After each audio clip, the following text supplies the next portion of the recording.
Dallas, my friend, thanks for joining us, dude. Guys, I'm really excited to have Dallas on. He's a personal friend. He known him for, like almost 10 years now. Right. Incredible dude. We're practically neighbors in the area. Super intelligent. And the thing that I really like is that there aren't a lot of men of action, like people that just deliberately move forward, dude. And you're an implementer, and that's rare. So props, my man. Thanks. That's been a big thing that I've learned over the years of this crazy entrepreneurial game is you just got to get in the game to start going, and you just got to do it. Yeah, so true, man. So before we jump into anything regarding online marketing and e-commerce, tell us your story. And specifically as you walk through it, tell us about the lows too. Too often we just hear the glorious stories, the guy with the medal afterwards, but you don't see him in the ditch bleeding out and dying. Exactly. There's plenty of that in the story. So yeah, I started my first little company. I was actually working for my dad's company. He owns a tire business, and I was doing outside sales, going to college at nights and weekends, and just trying to get my degree. I was a junior in college, and I had this crazy idea for a lip balm. And I was in business school, and I had a class called business presentations. And I remember for the final project, I had to create a hour-long presentation about something, anything. It could have been about tires, could have been about anything. And so I decided to take this idea that I'd had for years and years since high school and create it into an actual presentation and give it to the class.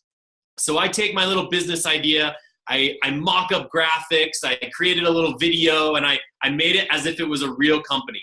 And the concept behind it was it's a lip balm that comes in two compatible flavors, one for you and one for your significant other. So when you kiss, it's this fireworks, crazy, one heats up, one cools down, one would do, raspberry lemonade, fire and ice, like all this different fun stuff. I thought, how fun would that be? How cool would it be to have something like that? So in college, I give this as a presentation, and everybody goes nuts. The professor is like, he's like, I want to see you after class.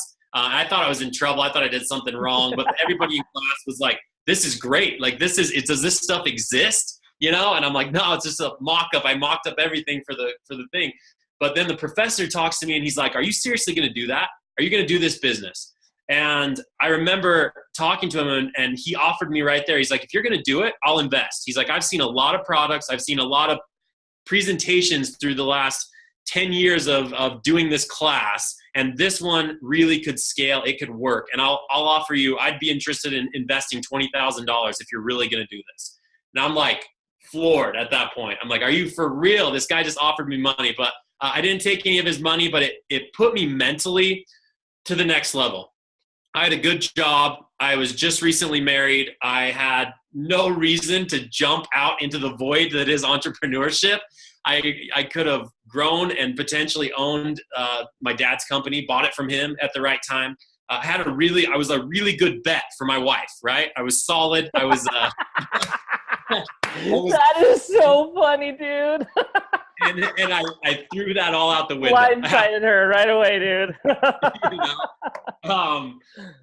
So that, it pushed me mentally to be like, you know what, I got to take this seriously. I got to do this. And speaking of taking action, I had no idea where to start. I literally knew nothing about creating lip balm, about creating a business. I knew how to do some sales. I had a good sales background. That's about it.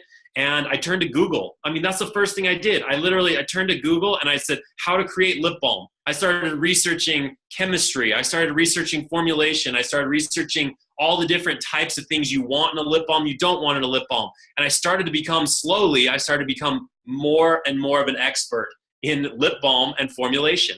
I could make my own, I could figure it out. And I'm like, I don't want to make my own. I don't want to be a manufacturer. How do I get this made? And that was my first introduction to co-packers. I started calling up people and I said, I got this idea on lip balm. This is how I'm going to do it. This is what I'm going to do. And people are, yeah, we can create a formula for you. It'll be $50,000.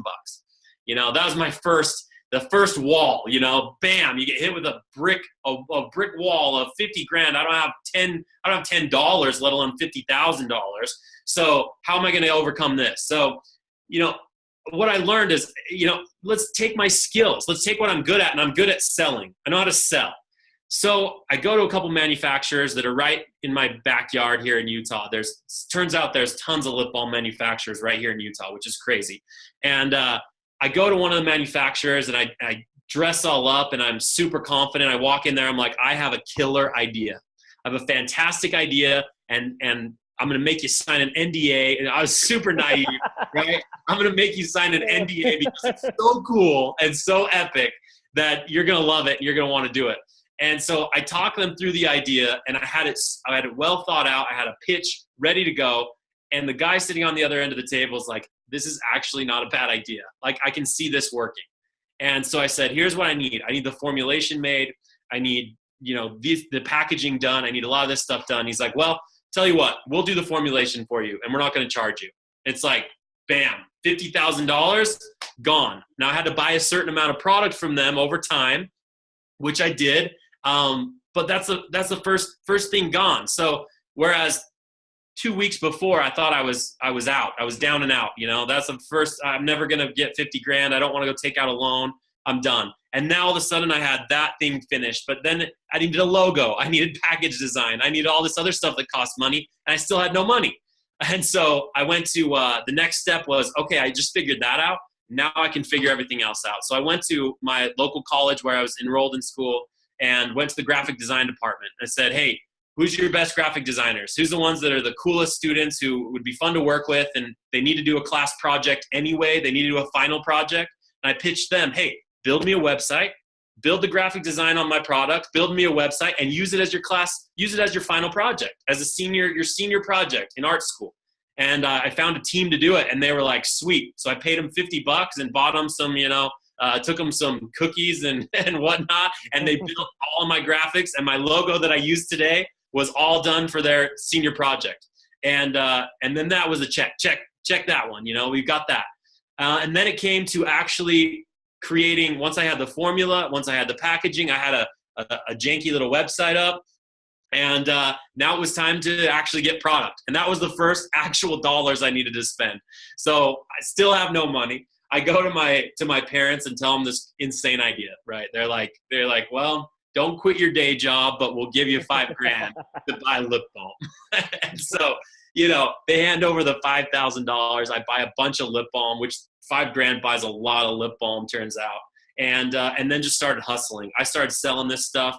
I got approved by the school. I did it as part of student government, and I sold this stuff in the hallways at school.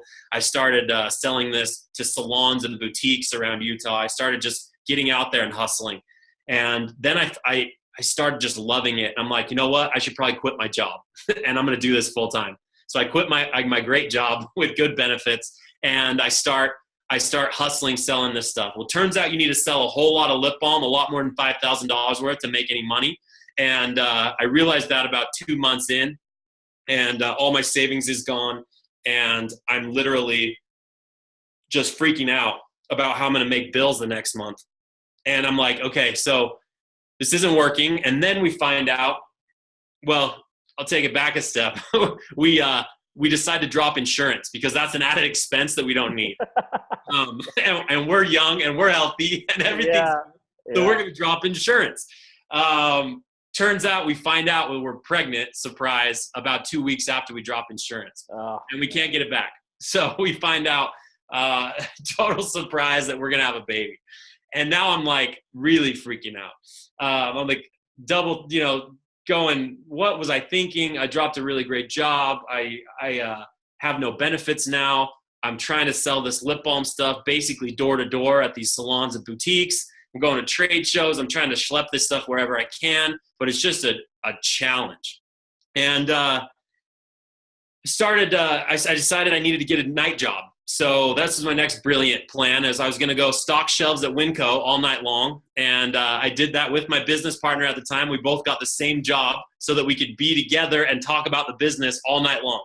So we get a job at Winco. We're working all night long. Then we get back in the daytime. We sleep for a couple hours, and at 9 a.m. we're back at the office. And we're working on Kiss Sticks all day long. And we did that for about 2 months, just enough to make ends meet and and keep the dream alive. And then we had to figure out the next thing. So he had done summer sales before. He had sold security systems, and he had made good money at it. And so he said, look, this is what we'll do. We'll go out, we'll go and do summer sales. We'll sell security systems door to door, and we can make some money, and we'll keep this thing going.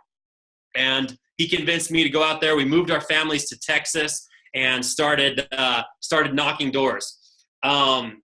If you've ever been in sales, like I know you've got this background, that is an extremely difficult industry to do. Mentally, physically, everything about knocking on people's doors and trying to sell them a security system that they don't want is a challenge. Yeah. But we made it work. But I remember we were sitting on the curb in Austin, Texas. It's about, I swear it's 120 degrees outside. And we're sitting on this curb together and just looking at each other and going, how are we going to make our company work? How are we going to do this? You know, we know that there's power online. We know, but we don't know how to get to these people. We know that we cannot sell this to small salons and boutiques and be successful. We have to go mass. We have to take this thing to the Walmarts of the world, to the Targets of the world. We have to be a huge, huge volume play to make this work. And I don't know if it was heat stroke or what it was, but we look at each other and we go, reality TV. We have to be on reality TV.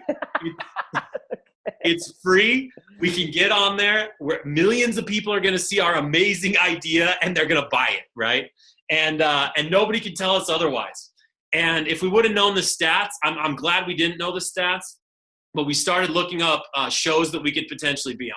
And one of our other buddies out there said, why don't you go on Shark Tank?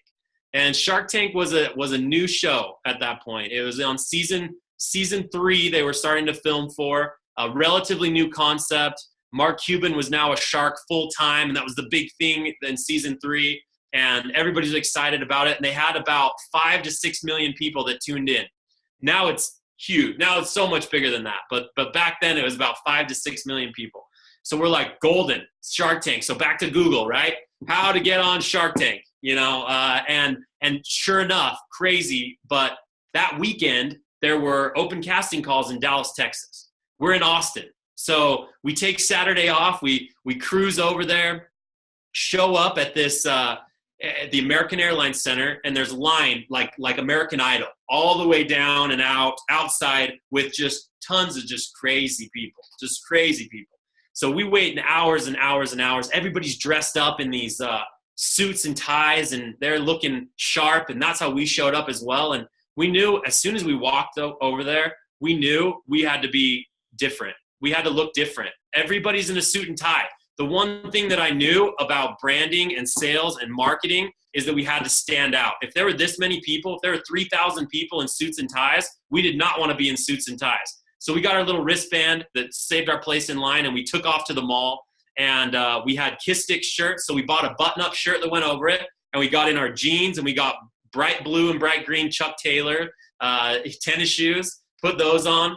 And then when we got up to the table and it was finally our turn, they were so busy that day that the casting director took 5 people back at a time.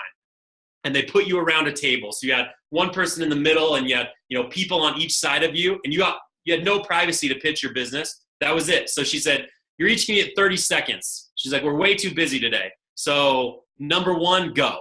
And the person that was standing to the right of us just butchered. The worst pitch I've ever seen in my life. Horrible.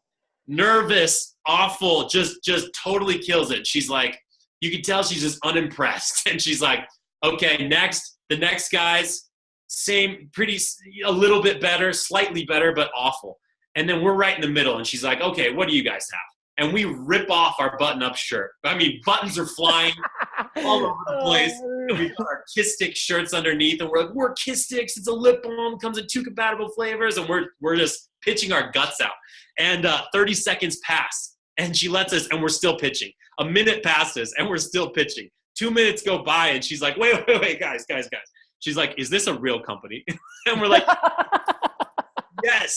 She's like, how much of this stuff have you sold? And we're like, we've sold like $80,000 worth of lip balm, which is a lot of lip balm sticks if you think about it. And she's like laughing. She just thinks it's the funniest thing ever. And she's like, okay, hold on. I got to talk to everybody else.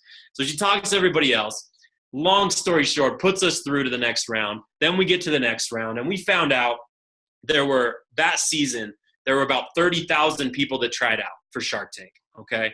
Of those 30,000, 100 were invited to come and film.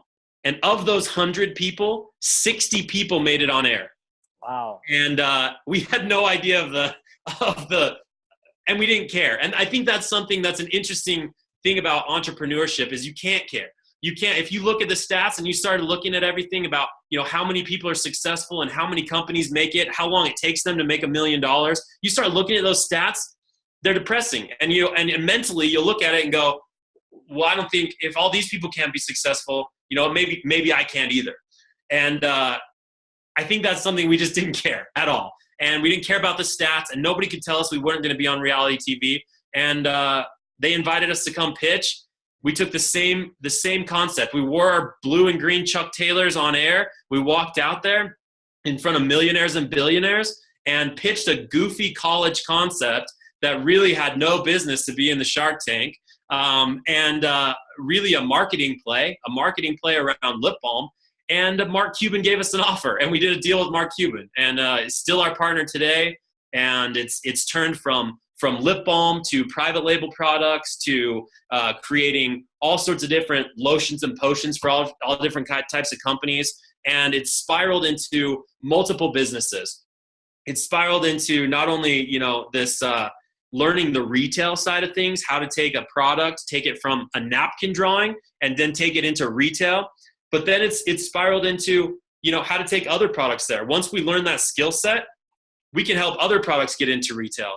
Once we have those relationships and that network, now it's other stuff's going into retail. Now it's, where do we want to play? Do we want to play on QVC? Do we want to play in the convenience channel? Do we want to play in the drug channel or the natural channel? Where do we want to be? So it's turned into 6 different companies, and then I think it's just all about learning what your skill sets are and then improving on your skill sets. That's one big thing that after we did retail for quite a while, it's been, I think, 8 years now, we learned the hard way that retail is a challenge. Retail is hard. And the reasons it's hard is because you have a thin margin a lot of times. The retailer wants the big margin. They don't care about what your margin is. There's extremely strict requirements. The inventory that you have to hold, a lot of times you have to hold 6 weeks of inventory.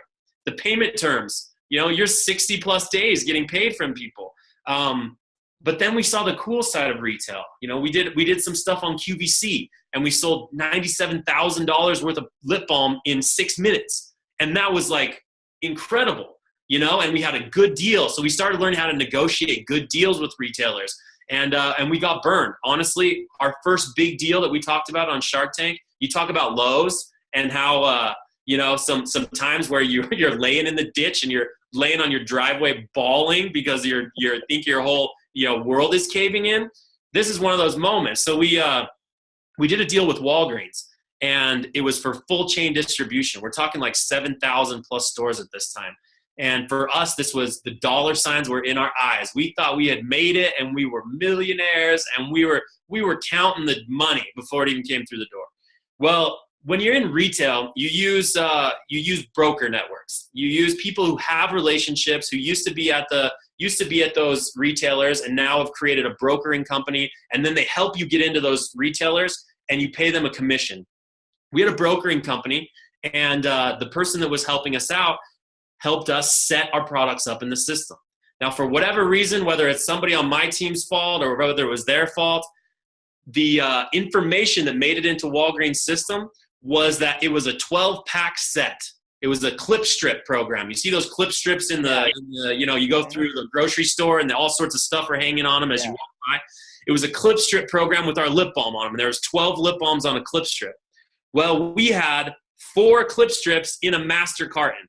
And for some reason, instead of 48 units being entered into the system, they entered it as 12 units. So every time Walgreens took one into their warehouse, they took in 12 units instead of 48 units. So very quickly, 87,000 units went missing. Poof, up, gone, in smoke. in 7,000 retailers, distribution centers scattered all over the United States. 87,000 pieces of our lip balm were missing and gone. And I think we sold them at $2.50 a piece. So you do the math on that sucker. And we were in the hole a whole lot of money. And they couldn't find them. I mean, it's in an organization like that that's so spread out, once it's in the system and once it's distributed, it's game over. So we were seeing things scan through. And then the other thing is we had a salesperson who negotiated that deal, who negotiated it on consignment. So we only got paid as we sold product. And we didn't have a marketing plan to help push these out the door. And a lot of what we learned on this is the retailer doesn't always put your product out. Sometimes it gets there, it sits in the back room, and it's not put out. We didn't know about merchandising companies that help you with these things. We didn't know about a lot of the things. So we lost 87,000 units. Some of our units never made it to the shelf. And the ones that did make it through and that we got paid on didn't even pay the bill to create the product. So what we thought was a multi-million-dollar contract and a multi-million-dollar deal turned into a huge deficit that we had to figure out how to pay off. And it took us years and years to bail ourselves out of that deal. But we learned exactly what you don't do at retail.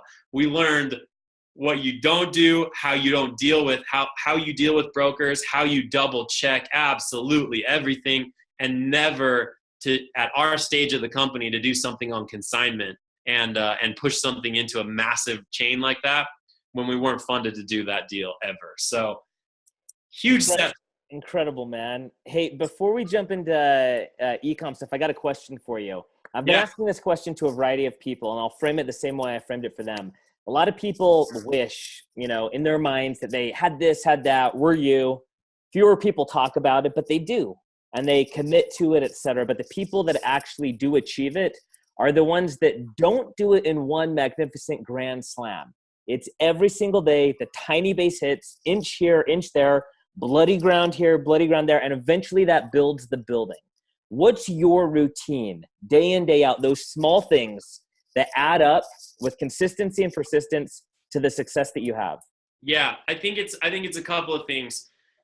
I think number one, I always try to network. I think the big piece that has led me to opportunity after opportunity is something that's stuck in my head. I think there's a book on it. I don't know. I've never read it, but it's never have lunch alone, right? Mm-hmm. That's stuck in my head of who can I call today? Who haven't I caught up with? Who can I help? And who can I go and have an interesting conversation with where I can add some value and I can see what they're doing? And it's insane how just reaching out to people and having lunch and the opportunities that come from those conversations. That's one thing I always like to do. And with nothing in mind. I mean, absolutely no agenda associated with that. It's just networking for the sake of being able to see if you can add value somewhere and help somebody. And then also seeing what comes of that and just staying in touch with people. Which is actually a skill. It's a huge skill because you get bogged down in your entrepreneurial world and you're so busy and you think you don't have time for anything, but coming up to the surface and having conversations with other entrepreneurs and other people who are moving and shaking is incredibly inspiring, and it leads to all sorts of opportunities. So I think that's one thing. I think the other thing is being organized. I've had to learn to become organized. I'm a dreamer. My head is in the clouds most of the time, and I have to pull myself down and work a schedule. I have several projects going on, and to be focused and to work on those projects and to have my teams work on those projects, because I can't be at all of them at once. It's impossible. I can't do a good job if I have all of these different things going on. So I have to direct my teams, make sure they're on point and working those businesses, and they're focused and driven on those businesses. And to do that, I have to be extremely organized. I have to have my time set for this one, set for this one, set for this one, and work with the key people that are running those companies to make them work so that I can do what I love and work and build. I mean, I'm the guy from the napkin drawing to the product and then helping market and sell the product. That's what I love. I love that process. I don't love running a business day to day. That's not fun for me.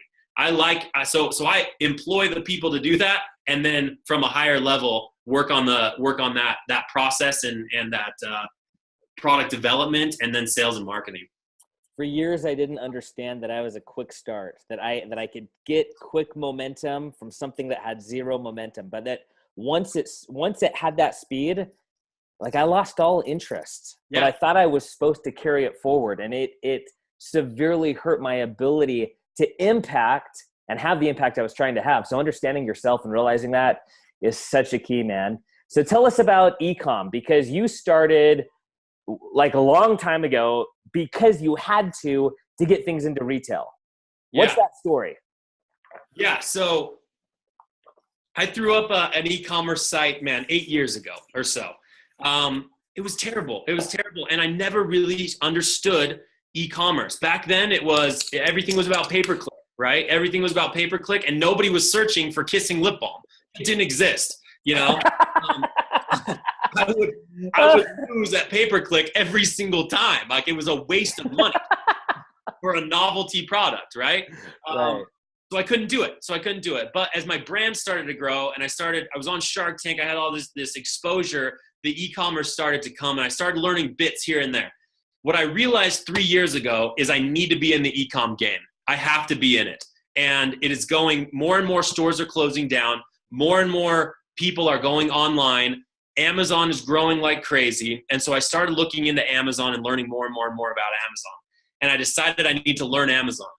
So I created a brand specifically for Amazon. I brought it in a couple of containers over to give it a shot from China. And I pushed it out there and started to learn Amazon. I met up with a couple of experts who had sold businesses on Amazon. They'd built them up and sold them. We created an agency after we learned these skills. We did well. We got the brands up and cranking. We created an agency to help people sell on Amazon and be a client service-based company. And I still have equity in that company, but I started learning those skills. And that's one of the biggest things about, I like to do an inventory. I like to do a self-inventory every year or every couple of months and say, okay, what have I learned? I know how to get into retail. I know how to do product development. Now I know how to do Amazon. And the thing that I realized was missing, and when we connected in January of 2017 this year, is the skill that I still lacked was how to drive traffic to a site and sell on a site. That was a piece of the puzzle that was a New Year's resolution for me. And I was looking for this year, I've got to learn how to drive traffic and how to actually sell on a site. Because how powerful can you be with a brand if you can sell on a website, sell on Amazon, sell into retail, and you know how to do branding? I mean, you're infinitely better off on multi-channel sales versus just having one or two not checked off. And so that's where I really dove in this year and started learning that. Became obsessed with it, I would say. Completely obsessed. Staying up till all hours of the night, researching, learning all the different tips and tricks and tactics, and learning how to do this and how to actually build and have some brand equity and drive some traffic and get people to convert and buy right on a website. It doesn't work very well for Kiss Sticks. I had to find the products that it would work for. Tried it a little bit with Kiss Sticks, but could not get the dollars to make sense because of the nature of the product and the impulse buy that it is. It just doesn't work. So that's another lesson learned. What types of products can work and what stuff is better off, being sold into retail and being sold in different ways. And it's been a journey. What does that reflective moment look like? You say every year or every few months you sit back and you have this cathartic moment where you're like, okay, here I am. This is where I want to be. How do I bridge the gap? Is that a formal event in your life, or is it kind of impromptu? Yeah, for me, it's impromptu during the year, and then annually I kind of sit back and look at what I've accomplished in the year. And I think you got to be honest with yourself. You got to be real honest, and you got to look at yourself, and you got to go, when I set out this year, did I accomplish the things that I wanted to do this year? Am I where I wanted to be skill level wise? Am I where I wanted to be with these companies? Have I put enough focus, or have I got distracted on other fun, cool opportunities that seem to pop up every 5 minutes? Or, what do I need to do to get to that level? And then, a big key indicator for me, financially. Am I financially where I want to be this year and that much better off than I was, 6 months ago or a year ago? So I think it is more of a formal sort of a formal thing, and it's a brainstorm for me. It's a whiteboard session where I list out everything that I've got, and I list out, okay, here's the things I need to work on. Here's the things I have to better myself at to be effective and to be on top. I want to be always climbing the ladder and stay at the top, and I want to be, the best business person that I possibly can. And that's constantly learning. It's reading books and taking in all of this information and then creating value with that info. So let's dispel a concept that is kind of raging through these people, well, I'm not going to use any terms right now just so it's not offensive, but there tends to be this idea, and that is I'll become an entrepreneur and in a couple months I'll be a millionaire. Yeah. And then some tech company is going to buy me for $1 billion. Yeah. And when that doesn't happen, you throw up a few ads, you're not a millionaire. It's like, oh man, it was a scam. What people see is, this is how it was, at least for me, years of fighting to gain ground. And then all of a sudden, that compounded experience turns into this exponential growth. How was it for you? 100%. Exactly the same way. And I think that is the mysticism and the excitement around entrepreneurship. People see the success stories, people see the Facebooks, people see they watch the movies, they watch HGTV and all these flippers of flipping houses and, whatever industry it is. There's sexy, awesome entrepreneurs that are doing crazy things and making a ton of money and driving Lamborghinis. And it's it ruins the look of entrepreneurship. That is not entrepreneurship. And I'm happy for those people. A lot of that is fake. A lot of that is bogus. And I think when you realize that Instagram and Facebook are selling you this dream versus actually that people are living like that, I think you start to see it through a little bit of a different filter. And when you gain that culmination of experience where your trajectory starts to shoot up, it's because of all the crap that you've gone through and the lessons that you've learned. Some people get lucky. Some people hit it out of the park the first time. But I would say 99% of the people I know is not the case. It's project after project, failure to semi-failure to, man, that was a decent project to, okay, this is working. It's stuff like that. And I would even say with Kiss Sticks, parts of that were a failure. Parts of that brand did not work the way that we wanted to. We had to pivot even years in when we're selling to massive retailers and we look back and we're like, we're selling a ton of lip balm, but we're not making very much money. What are we doing? We're spending tons of money on marketing. We're spending tons of money trying to stay on the shelf with these big retailers. And it's not working. It's minorly cool just because we were on Shark Tank, but it doesn't make money. No. And so we started looking at the private label side, and the private label side makes money. We started learning about being able to help use the R&D skills that we had learned and infuse them into large corporations and very quickly crank out products that would take large corporations a lot of time to sit and think about and do focus groups and all the junk that we don't have to do because we're nimble and tiny in a 5-person operation that we could do very quickly. And we could turn around samples in 3 days and it would take them 6 weeks. That's value.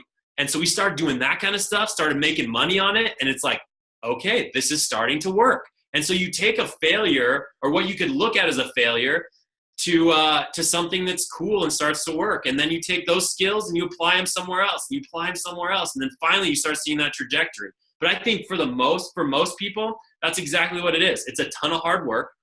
It's a ton of years and years to become an overnight success. But absolutely. Most people see it as that. So tell me if you agree with this concept of mine. And that's that, just like you said, with Facebook, with Instagram, this highlight reel is being sold of the champagne, the Lamborghinis, the ball and travel. And people think, oh, entrepreneur, that's an entrepreneur. That's what I want to be. And if you're in love with the highlight reel and you don't fall in love with the practice so that you can play on the field for the 1 hour that cameras are out there, you're never going to make it. Yeah. You won't be in front of those cameras. You're going to be incredibly frustrated. You're become more and more frustrated because you don't have the Lamborghini and you don't have the lifestyle where you're sitting in Bali and, just working from your computer and making tons and tons of money and, sitting on a beach with this, your gorgeous girlfriend or wife. Like it's through a filter. And if you think that that's what it's going to be initially,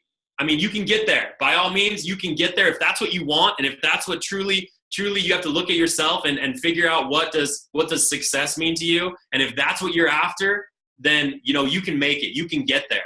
But it's not an overnight thing. It's not next year that's what's going to happen. It's a long grind, just like anything. It's anything worth doing. It's a lot of work, and but it can be a lot of fun. And if you get addicted to the chase, that's what you have a lot of entrepreneurs is it's more fun when it is a startup, and when you are scrapping, and when you're trying to make payroll, and when you're trying to do all these things and you're disrupting things. That's when it's fun and exciting. And when it gets up and it starts making a bunch of money, like, that's cool too, but it's a different type of entrepreneurship. And I think I get addicted to I hesitate to use the word hustle because it's a buzzword, but to the grind, I guess I would say at the beginning of that startup phase, that it's just all out 24/7, and it's just busy on really cool stuff. See, and you have to fall in love with that. If you don't fall in love with the work, like have a real love affair with the work, with the struggle, with the grind, like you say, then it's not going to happen. It's so funny because the ironic part is when they post that highlight reel with #NoFilter. Yeah. That's so ironic, dude.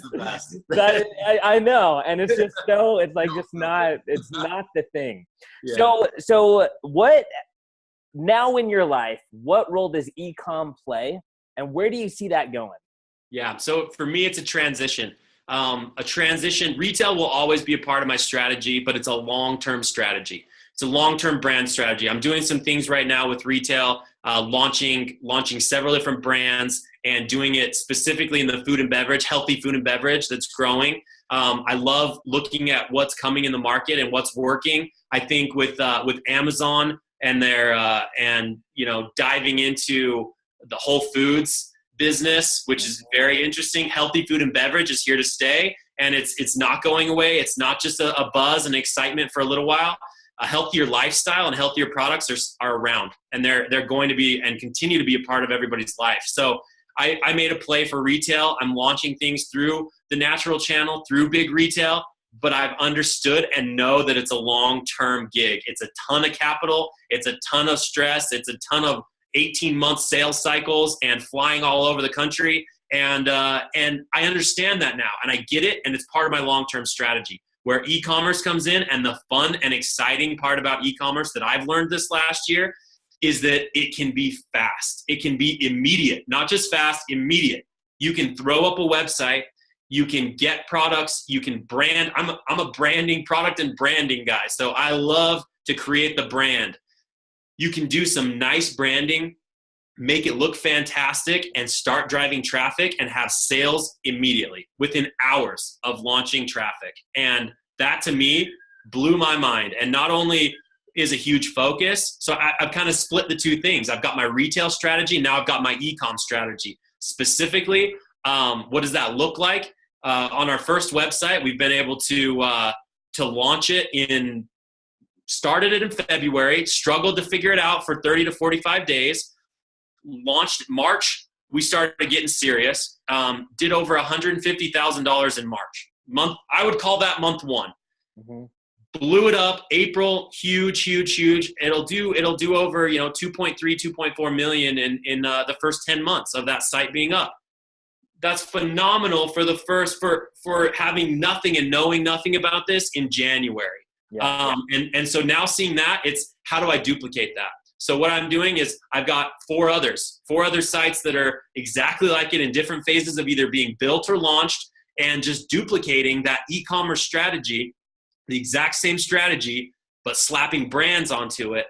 And then the long term of this, where I think this is going, and doing all this via drop shipping. But where the branding guy inside of me I have a little bit of clash with drop shipping, right? Because I always want to brand it. I always want to have that, but I hate inventory. So I've got these two polar kind of magnetic, plus and minus coming together and shooting outwards, and it's not working. I hate inventory, but I want the brand. So I think where this is going and what I'm trying to do and going to accomplish, I think where people are going to win in the drop shipping space big We got a valuation on the first site. We're selling it in a couple of months. It's going to be gone. And I learned a lot on that one. But for the subsequent ones, where I think we're going to win is going to China specifically, going to China, working with the manufacturers who are already accustomed to drop shipping. They're accustomed to holding inventory, and having them brand the products there for you and send them out just as they are doing drop shipping, but now you have branded product. And then take it a step further of convincing them to warehouse that product in the United States and increase and fix the shipping time. So long term, that's what e-com looks like for me, is creating brands, killer, cool brands that will ship from the United States but never have to carry any inventory. So long term, that's the dream, man.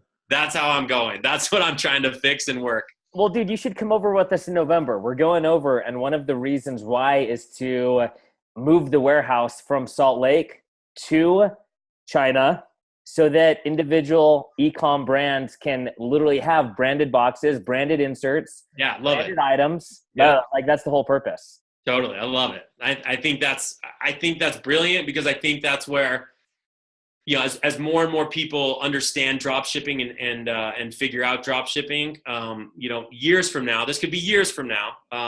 But I think that's where people will continue to win, is if you've built a brand. Mm-hmm. So tell us now about the 4-hour work week. Truth or myth? I've got people who say it's truth. I've never been able to pull it off. I'll tell you that right now.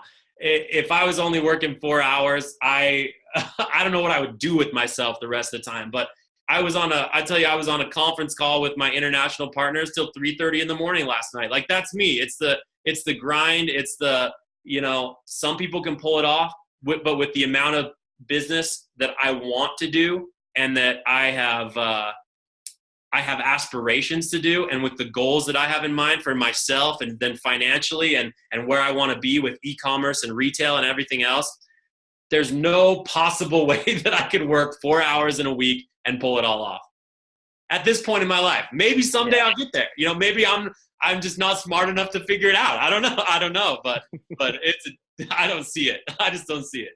So how about influencers, man? Influencers, I think, are like this there was a little bit in 2012, 2013, brands like Movement Watches, brands like Gymshark go from 0 to 100 million. Then there's this lull, and it's like, if you got 750 grand, Kim Kardashian will post something for you. So you have to be established, but it's this weird place right now. And I think that whoever really figures out the influencer game, that's like the cool kid saying, hey, wear these Nikes, and everyone gets them. How do you see everybody navigating that space? Where's that going?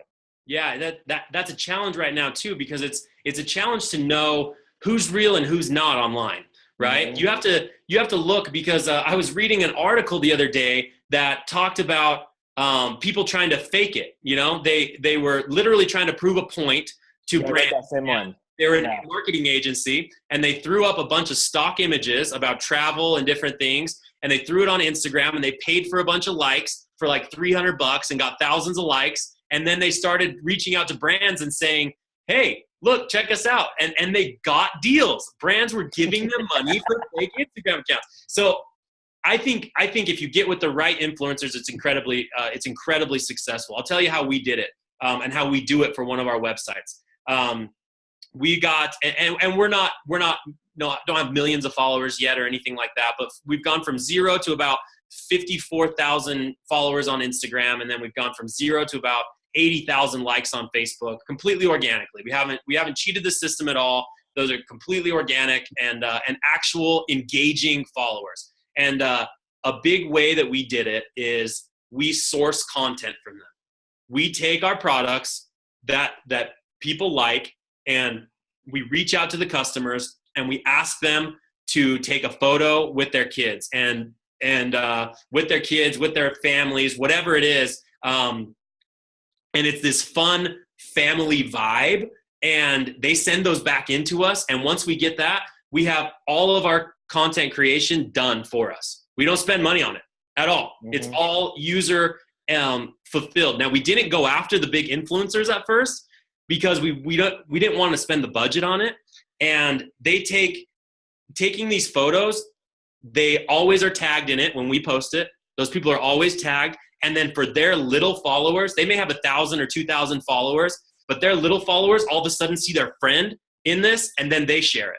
And then they share it. So we've kind of done this micro influencer situation. We haven't been able to go after the big people, and we don't want to pay the big people, but we've taken it a step down of people who actually take good photos and are good photographers, and they're good at using filters, and they're good at, really playing the game. And we've been able to take that and source really great content. So we can use that every day, and they give us permission to, and then we can do it that way. But I think that's a great way to start. I think that's a killer way to get good content, and then to get shareability and people actually talking about your stuff, and then working up to the big, the bigger influencers, you would say. But I think it's just a big risk. Sometimes it works and sometimes it doesn't. You could pay $5,000 for a post, and very few sales come off of it. I've seen it happen a million times with big bloggers. And big influencers, thousands, millions, comments and followers, and it just doesn't convert. So I think you have to be careful with it.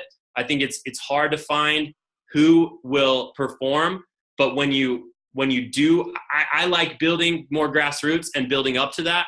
And then when you're in a position to try a couple of those, and then take it from there. Hey dude, I got something to share with you that I think will be really valuable. So I've been up at ClickFunnels since Friday. And the last time I was chatting with Russell, I shared that. So, that article came out, ruined that one site that you know about, like splitting the pixel and all kinds of junk, right? So I'm like, okay, I get organic traffic. I need to convert that. And so I started looking at what was going on. And I found that internet-wide, 68% of all website visitors bounce, figuratively and literally. They don't wait for the website to load before they leave. And so I'm thinking in my head, I'm like, man, I'm retargeting all these people, but 70%, 3/4 of everybody, I'm throwing a 10% coupon at, they have no clue what the first front-end offer is. Yeah, wow. You know what I'm saying? So like 10% off what? And then I get more aggressive, throw more money at them. 20% off what? And so I've really gone, I took a step back and I really focused on page load time to go from 31 seconds totally loaded. And by the way, I tested one of your sites, FYI. Yeah, it's slow. Yeah, man, to 5 seconds fully loaded. And that in and of itself has doubled my revenue, just that. Wow. Because people are now, like, it loads fast enough. And you want to know what happened, why this whole thing happened? Somebody sent me a message like, hey, check this out. I'm going to my own site. Dude, it's not loading. I don't have time to sit around and wait for my own site to load. Yeah. So I bounced, became one of my own statistics. Yeah. Got hit with one of my own follow-up ads, dude. And I'm like, 15% off what? I didn't even sell. Anyway, it's one of those things to think about, dude. There's so much. We got to reconnect here soon because there's been so many crazy things that have been going on, dude. But yeah, dude, there's the further you get down, the broader the opportunity becomes everywhere. And so, dude, all the respect in the world to you. As we close, two things. What would you share with people who are at 6 figures trying to go to 7? We got 7 trying to go to 8, and we've got fewer 8s, right? And then we got some of the guys speaking that are 9 figures, but a lot of 6 to 7. What would you share with them to get them over the hump? And then lastly, where are you found online? How can they contact you and interact with you? Yeah, so I think the biggest step is don't stop learning. Don't think you're too good. When you get to 10 grand a day, that's not it. That's not it. You need to go to 20 grand a day. And when you get to 20 grand a day, don't stop. Keep talking to influencers, keep talking to people, thought leaders, and people who understand this and will share things like page load time that will double your revenue, right? Stuff, little tips like that, because you cannot stop learning. There's a wealth of knowledge out there that you have to, if you're going to be good at this, if you're going to be good at e-com, you have to keep learning. And every tip you get from somebody and every little thing that you learn and you put on one of your sites is dollars in the bank. So if you have that perspective and you have, that persistence and consistency to do that and to be on the grind all the time and always be learning, then you will make it. You will get to that 6 to 7 figures because you can. It's not that big a jump. It seems like it when you're in the thick of it, But when you put little things like this that make a huge, all of a sudden your conversion goes from 2% to 3%, or your average order value goes up $5, it's a massive, massive, when you look at 30 days, 60 days, 90 days, that's a huge bit of revenue that you get. But you have to keep learning how to do it. Don't do the basics. Don't just, do one little course and think you know it all. Like, continue to learn. Join groups, join fraternities of people who understand it and get it and that are smarter than you. Always be the dumbest person in the room, man. That's what I always try to be. Always try to network and hang out with people that are smarter than I am, and you'll get there. Awesome, man. Where can they find you and connect with you? You can find me at I've got a little website put up for some of the consulting and things I do at DallasRobinsonMentoring.com, or hit me up on LinkedIn. I'm pretty active on LinkedIn as well, and or on Facebook at Dallas, or Instagram, Dallas Cade Robinson. But yeah, DallasRobinsonMentoring.com is my little site that I put up just for myself and some of the consulting gigs I do. Dude, you're the man. Thanks so much for all those nuggets, Dallas. Appreciate it. Love the energy. Sometimes it's funny because they say that we feel lost, and I talk with some guys who are really into like the financials. They feel lost because no one gets as stuck in that as them, and other people in certain areas, they're real into marketing or whatever, they get lost in that. And the area where I get lost is like the energy and the implementation, the action, dude. And so I love talking with you every time because I feel like, dude, kindred spirit, man. Totally. Love it. Dude, appreciate it, man. We'll chat with you soon, brother. Sounds good. Take care. See ya.